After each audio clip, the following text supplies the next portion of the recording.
Hello, Brad here, just to say we're super proud that the Friday 5pm podcast is sponsored by the Malt Miller, the UK's best home brew store. We use the Malt Miller for all of our homebrew experiments, as well as tapping them up for advice and binging on their awesome YouTube channel all the time. That's why whenever we release a homebrew video, we put a recipe kit live on the Malt Miller, so you can brew with the exact same amazing ingredients that we did. The same ingredients used by pro brewers. So alongside the Malt Miller's nitro-flushed hops, cold-stored yeast and milled-to-order malts, you can pick up recipe kits for our 5 Points Best Bitter, Russian River West Coast IPA, and now the fastest beer in the world, a hazy session IPA that goes from grain to glass in less than 48 hours. Sign up to their newsletter at tinyurl.com/Malt Miller to get 5% off your first order.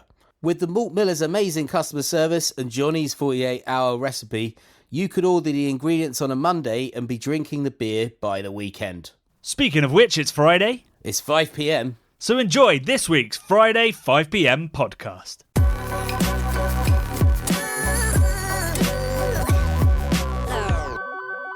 Hello, Beer Geeks. Yes, you have made it. You have made it to the end of the week. You've made it to the end of Friday. I'm sure you've been procrastinating, pretending to work for the last couple of hours, just like I have. But it is now time to down tools, close that laptop, stop laying bricks, stop. I've literally run out of careers that people can do.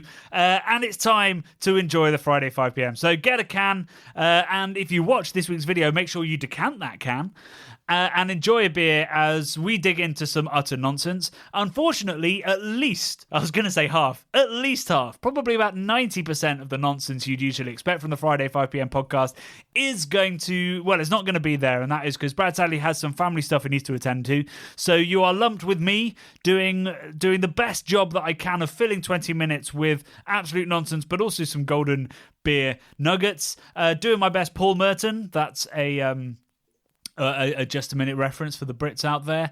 But we do have a jam-packed show. Thankfully, we have plenty to talk about, and a lot of that is down to the fact that I knew that this situation was going to arise. I knew that I was going to be doing a solo Friday 5pm, and I have gone out to Twitter and to our Discord forum, our Patreon Discord forum, and asked people for questions that they might want me to answer in this podcast while I've got the time, and we don't have to hear about Brad's new camper van's the last one, isn't it? The leaking camper van. So yeah, I've got lots of questions that I can tackle from those two forums, but before we get into that, we're going to dive straight into the video. We're going to break the habit of a lifetime by actually talking about the video right up, and I think that's, other than Brad's joyous derailings, that's what you're here for. You want to see what silliness happened behind the scenes, and indeed what silliness is happening in the comments. And actually, on this week's video, there's not a lot of silliness either in the video or in the comments, but there is a lot of scientific nerdery, or semi-scientific nerdery. I've got to use the air quotes because, as many people pointed out in the comments, this wasn't a very good scientific experiment. But I did get AA in science at school, with a lot of help. Big shout out to the teachers whose names I've forgotten about, so it can't be that big of a shout out. But anyway, so yeah, this week I set out to discover a couple of things. The first one was, do cans or bottles hold up better in different storage situations? And the second one was, how big a difference does storing a beer in certain different atmospheres make? Because on the channel, all around the beer geek scene, you'll be told that beer needs to be kept cold. And when I say beer there, I'm not talking about beer that you're intending to age, or beer that it doesn't really matter if it ages, things like mixed firm stuff, big unadjuncted imperial stouts, barley wines, things like that. I'm talking about IPAs, lagers, red ales, golden ales, pretty much all cask. All of these beers that are designed to be drunk fresh. So yeah, we've often, and on the channel, always championed the idea of keeping beer cold and keeping beer in the fridge. And I really wanted to discover how true that was. So what I did was I went to the Thornbridge web shop and bought 5 bottles of Jaipur and 5 cans of Jaipur. knowing that they were the same recipe across those two formats, and put them in different storage situations. So I had them in a cooler outside, so direct light but cold. I had them just on my deck, so they were warm and in direct light. I had some in my fridge. I had one in the box that it came in the Brudio, which is at about 20 degrees, and then I put one in indirect light in the windowsill of the Brudio, to be warm but in direct light.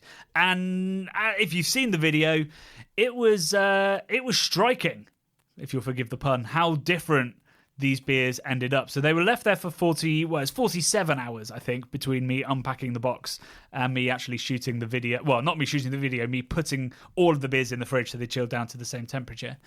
And it was light and day. It really was in particular in between the one that was just out warm and in direct sunlight and the one that was in the fridge. The one that was in the fridge was a beautiful, pretty fresh tasting, citric, delicious IPA. And the other one tasted of earth, mud, cardboard, just the kind of beer where you get served it at the bar in a craft beer pub and you're like, oh, it's not so bad, I have to take it back, but it's pretty rubbish, and deeply disappointing. And when you've paid a lot of money for them, you probably should take it back, to be fair.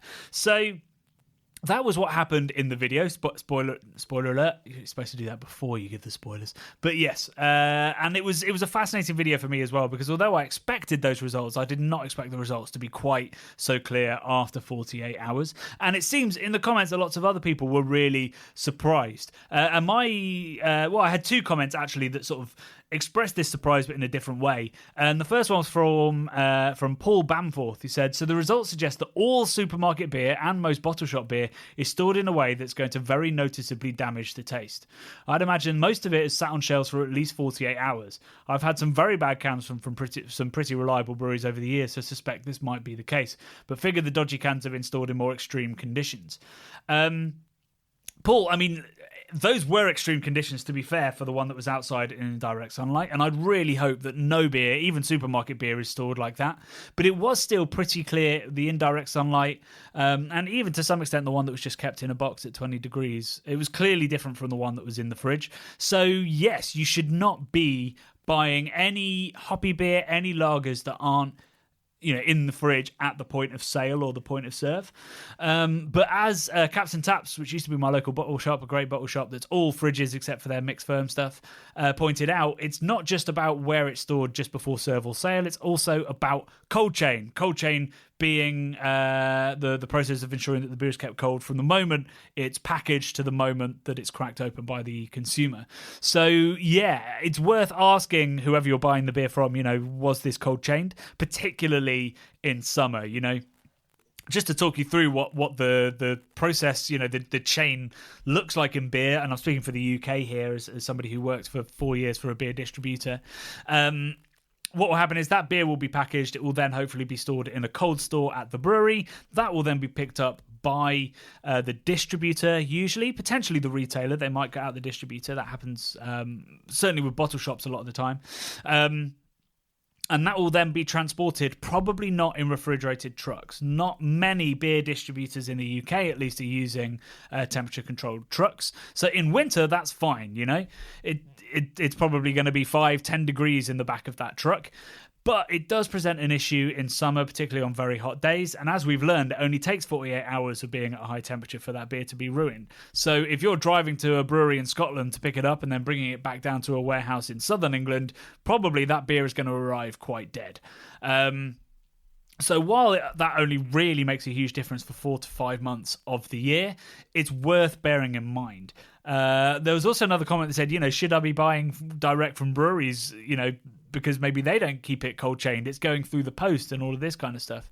To which I would say, there's a limit to how much control we can have over how these beers are dealt with before they get to us, but just trying to ensure the best practice, asking the questions, and of course, absolutely, speaking to your bottle shop if stuff is kept on the ambient shelf that shouldn't be, and encouraging, distributors to invest in these kind of things. By the time ILS Cave Direct, we did have cold storage for most of the beers, but cold transport, I don't think was in the immediate plans, and that would be the case of every single distributor in the UK, except for Jolly Good Beer, which is a much smaller concern, but really care for their beer exceptionally well. So yeah, that was Paul Bamforth's comment. And Colin James, on a similar note, said, "I had a can of Jaipur from Tesco not long back and didn't enjoy it.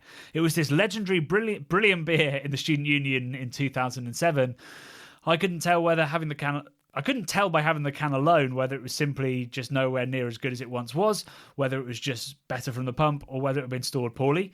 From my trip up to Thornbridge when I made the film for Craft Beer Channel, the recipe has remained identical except for a little dalliance with yeast changes around 2010, I think, which caused some upsets because people could tell and then they reverted. The cask is a different yeast, which is why cask tastes subtly different to the can, to the bottle, and to the keg. But otherwise, yeah, it's the same beer. So there will be variations in the ingredients, but if anything, let's be honest, those big C hops that have gone in are probably getting better and better, particularly as Thornbridge gets better buying power and can start to select its hops and stuff like that. And the malts will probably be as good as they ever were, although there's always annual variations in how good the malt is in terms of nitrogen levels and all this kind of stuff, which is purely down to the weather. So essentially what I'm trying to say is Jaipur is a great beer, and one of the reasons it's a great beer is because it's remained the same since it was first brewed in about 2005, I want to say. So it probably was that it either wasn't stored properly or your palate has changed, Colin.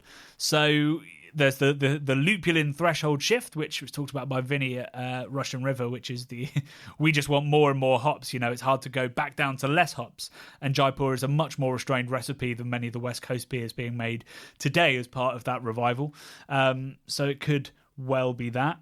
The other comments I wanted to pick up on are a bit more geeky, a bit more scientific, and they were mostly based around why the light striking effect wasn't that significant in the taste test. So I was surprised by how little difference I saw between indirect light and direct light. And then actually, yeah, the fridge as well, in terms of light struck, there wasn't a huge difference. And there's a couple of reasons for that. Some of them are flaws in my experiment. Which is that while the beer in the cooler outside was in direct sunlight, you know, it was perhaps in a bit more shadow for more of the day, because obviously the walls of the cooler might have kept it in shade for longer than the one outside. So that's potentially an issue. I also don't know whether light strike happens faster at warmer temperatures.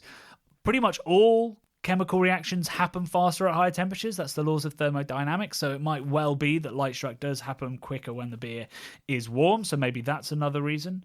But another reason why there might not have been so much difference in the cans and the bottles is because Leo Jakowski actually references this and says that I suspect that brown bottles get warmer than a shiny can, but I believe that anodized aluminium is pretty close to a black body radiator, meaning that it readily emits and absorbs infrared radiation.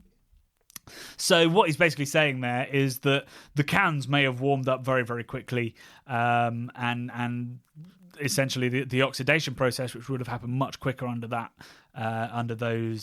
atmosphere, meant that potentially the oxidation was masking all of that light strike character, because light strike character it's a relatively delicate aroma. I mean, you know that it's there when it's in a beer that otherwise hasn't been sort of cooked, as it's called, when a beer is kept far too warm. But maybe it was just masked by how horrendously oxidized and ruined by the heat the two beers that were kept at ambient and in light were. So yeah, I mean, it was a fascinating experiment for me. I really didn't expect the results to be as extreme as they were, and it's really made me double down on my efforts to never buy ambient IPA, because probably just like you, every now and then I've seen a beer I really want to try, not in the fridge, and gone, I'm going to give that a go. And it is essentially a lottery at that point. And sometimes I've won the lottery, and sometimes I haven't. But either way, I've lost £6. So the other question that's come up a couple of times in the comments and on Twitter and on Instagram and on Facebook, in fact, this was a question I really should have answered, and probably something I should have put into the test, which was, is there a major difference between beer at cellar temperature being between about 10 and 14 degrees, and something kept at 4 degrees like my fridge? And the honest answer is I don't know. I didn't test for that. But what I would say is that there's loads and loads of studies out there in the world into how temperature affects how long beer is good for. And a great study that I found suggests that the kind of damage that we saw only starts to happen above 25 degrees C. So cellar storage is probably pretty good. It's going to slow it right down, and that's the process. The colder it is, the slower the process. So if you can store it at 10 to 14 degrees, brilliant. But always try to get it in the fridge, because at 4 degrees, it's pretty much in stasis. And I would say that, a well-made, even New England IPA at 4 degrees is going to last 6 months and taste absolutely great. So that was this week's video. Again, there's a link in the descriptions box below. We've got another blind taste test coming at you next week. I'll explain why we're grouping up these blind taste tests in a little bit, but that one is going to be in a similar vein to the good and bad macro tastings that we've done. I'm very excited to be bringing that one out. I'm recording this on Thursday because we're filming at Siren Craft Brew for a reason that I'll explain in a bit tomorrow. Or I say me. And I'm about to depart to go meet a wonderful Patreon who has muled some very, very average American lagers over to the UK for us, but alongside some Treehouse as well. So thank you so much, Harry. So now we get to all of the questions that have been sent to me as a result of me knowing that I'll be doing a solo show. And I just want to say a huge thanks to everybody that has chipped in with a question. The first one is from our Discord forum, and it's actually one I missed a couple of weeks ago. So I'm very sorry to Andy T, who said, with the news of Stone Brewery selling the other day, it reminded me of a question I asked a brewer who was setting up a new brewery a few years back. How many breweries are set up with the sole intention to build a brand and then sell to a national or multinational?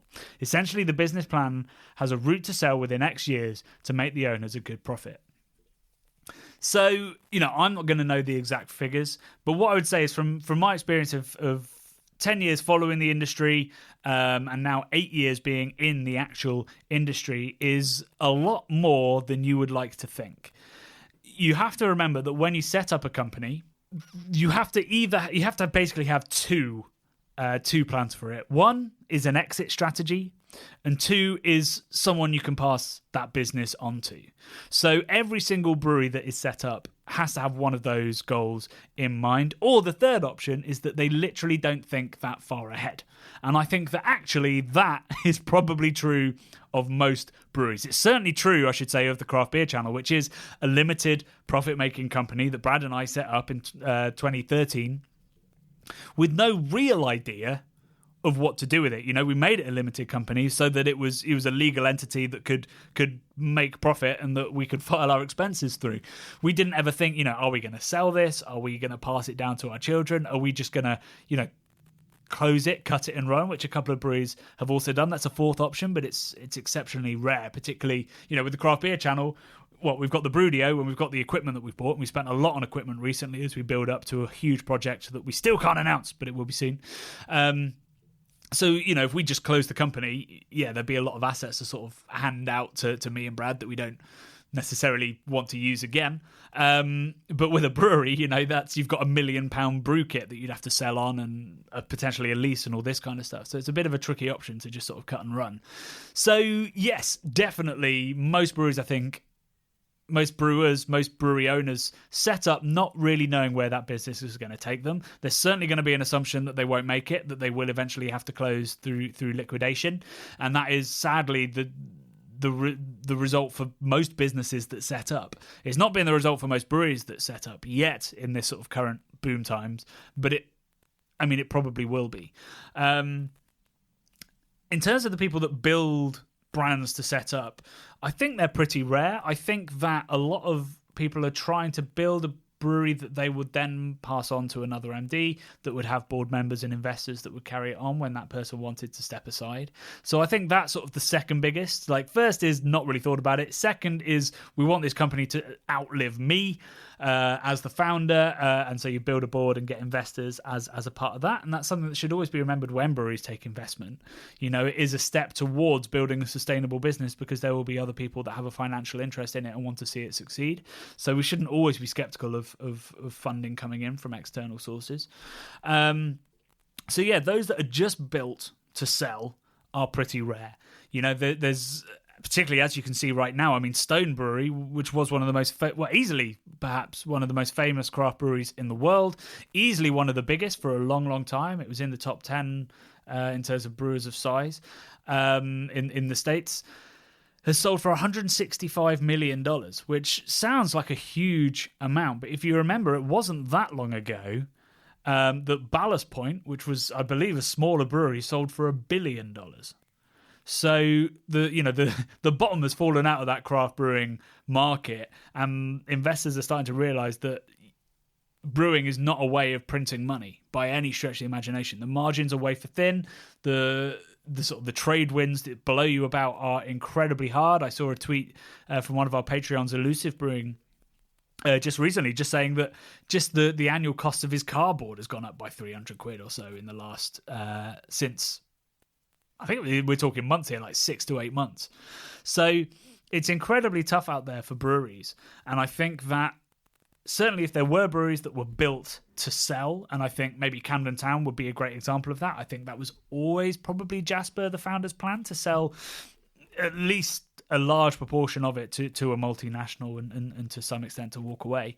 Those are pretty rare, and you can see that in the fact that, Greg Koch, who founded Stone, the founder of Stone, he said for years he'd never sell. The guy that founded Lagunitas for years probably argued too hard that he would never sell. Logan Plant, who founded Beavertown, just barely a year before they sold half their stake to Heineken, hosted a talk and was on that talk at his beer festival, talking about how, if you sell to a macro, you're a sellout, and how he'd never do it. And then literally a year later, signs a deal with Heineken to give away half of the brewery. So, circumstances change, ideas change, ideals soften for sure. I'm sure if AB InBev came to us and gave us a reasonable amount of money, if you're listening, it's going to be 7 figures. Then we'd probably have to sit down and talk about it, or we'd take that valuation and go straight to Asahi or Sapporo, who would definitely have been in a buying mood. I'm joking. A, they're not interested, and B, I don't think we would sell it because we're very happy with the way things are going. I don't want to start the rumour mill there. So yeah, Andy, I mean, it's really hard to answer that question specifically, but I think a lot more than you'd want have the sole intention of selling, but the vast, vast, vast majority don't even have a business plan that extends that far. And what's been interesting, because I work on a lot of crowdfunds, it's an important question when I do these crowdfund consultancies. You have to say, what's going to be the exit strategy for these investors that you want to bring on, and a lot of them go, I don't know. We've never thought about an exit strategy. Do we need one? And the answer is no, not really. You might lose some interest from investors who are looking for that exit strategy, but you don't have to have one. Some people just want to invest, take those dividends, and be supporting a great business. So thank you for that question, Andy. I'm doing well. I'm on 22 minutes. Maybe it's me that pads these things out, not Bradley. So now I'm going to go over to Twitter, where I had a couple of questions from people who want to know about travel plans. So currently, it feels like everybody's thinking about travel, but nobody really seems to be traveling. So maybe there's lots of people traveling within the UK. A couple of people have asked for my favourite tap rooms in the UK that might be good for a holiday, so outdoor ones. To which I'll point you to my book, my multi-award-winning book, A Year in Beer, where I have a whole chapter on amazing outdoor tap rooms, amazing places you can go and camp. My top tip would be the White Horse, which is the pub next door to Little Earth Project. So that's in Suffolk. It's a beautiful, beautiful campsite with an amazing pub, and of course all of the beers by Little Earth are made on site, and they've now got a pizza oven. I mean, that's nirvana, right? Campfires. I don't know whether you can have fires on site, but campfires, a beautiful pub with pizza and great beer, and a brewery on site making banging mixed firm beer using local ingredients. That is my literal dream. And in fact, I looked at it for my wedding for a little bit because that's how much I love that place. So yeah, do buy the book, and there's lots of tips in there. I think Rivington Brewery were up there because they do fantastic pizza and have a beautiful, beautiful tap room. And yeah, I mean, there's many of them in the book, so do go check that out. Malt Miller Reiki, who gives us so much help on the channel with our homebrewing episodes, and Malt Miller, who sponsor this podcast and indeed the ingredients for all of our homebrews. Reiki asks, beer holiday planning or how best to involve beer in any travel plans. I save things in Google Maps with stars and then categories for breweries to visit, bars to visit, restaurants, etc. Which is exactly what I do. And I sent him a screenshot of my map, which has hundreds and hundreds of great beer bars, restaurants, breweries, tap rooms, all that kind of stuff. And it strikes me that maybe that's something I should be sharing with Patreons. So I'm going to have a little think about how to do that as a Patreon perk so that you can see where Brad and I have been and where we've loved, and maybe even get Patreons to put their thoughts on there as well to build an amazing database of beautiful places that people can use when they're planning to go on holiday. Other tips I'd say is, beer writers are from all over the world and all of them are usually great ambassadors for where they live, and will have really good in-depth knowledge that will get off of the tourist traps, the tourist routes, or even just the beer geek routes, and tell you about wonderful local places that aren't really visited by tourists. So the best thing I would do is get a Twitter account, find a beer writer in that area and ask them, because I like to think that when people do that with Beer Channel, when they tweet me going, hey, I'm coming to London, where should I go? And I always answer them, and I always will. I give great tips. So I'm assuming that other people do. So definitely ask the experts, because they'll be delighted to tell you about it. A couple of people have asked us about our next travel plans on the Craft Beer Channel, which also feeds into another question lots of people have asked, which is about how I'm adjusting to being a dad. I had a daughter back in November, and if you follow me on Twitter, it's not been an easy ride. She's not been too well, but we think she's on the mend and she's all good. But that means there are no travel plans for the Craft Beer Channel at the moment. We went to Sweden because that was a video we've been wanting to make for a long, long time.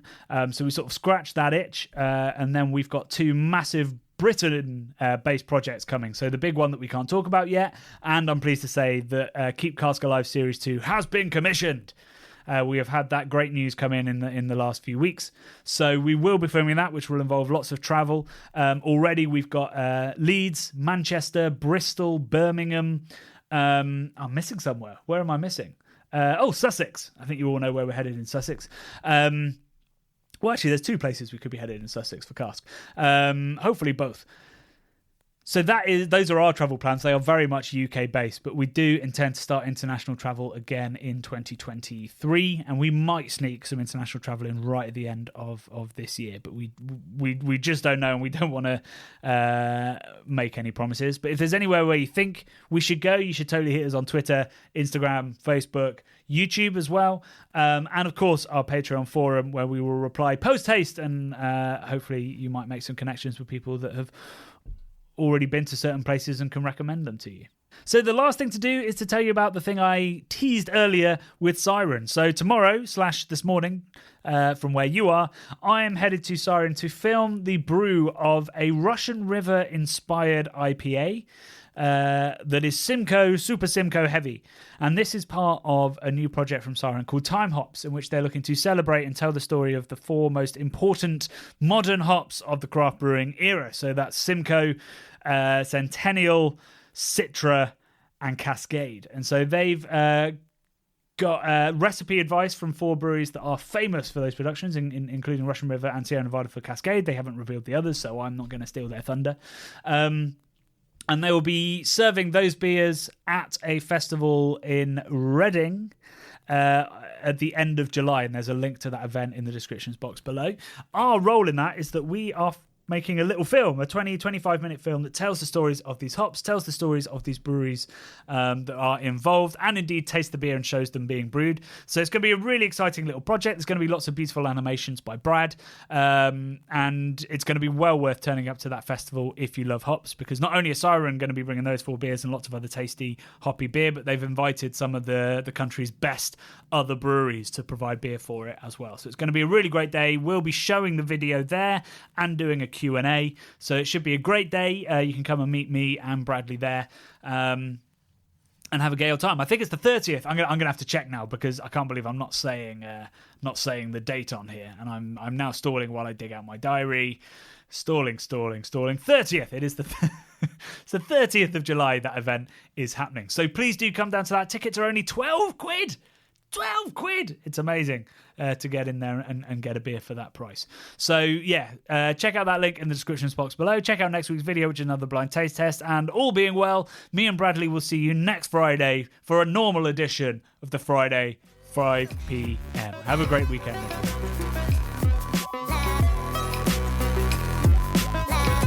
The Bubble and Friday 5 p.m. podcasts are brought to you by the nerds behind YouTube's craft beer channel.